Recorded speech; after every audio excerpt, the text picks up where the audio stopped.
वालेकुम अस्सलाम। मम्मा मुझे बहुत भूख लगी है। पुलाव।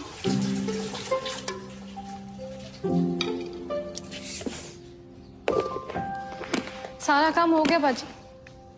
अच्छा ये अब्बा के लिए लेती हुई जाओ। इसकी क्या जरूरत है बाजी? अब्बा बीमार है ना, पकाने पर नहीं उन पर ध्यान दो।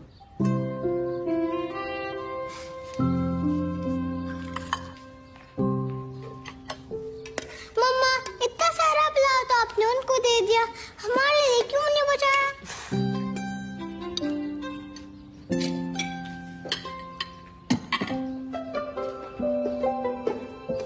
इधर आओ।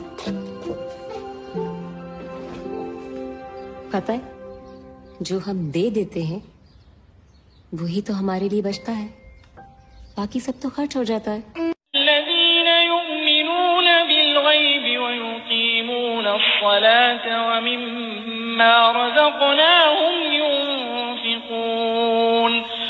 हिदायत है उन परहेजगारों के लिए जो गैब पर ईमान लाते हैं, नमाज कायम करते हैं, जो रिस्क हमने उनको दिया है उसमें से खर्च करते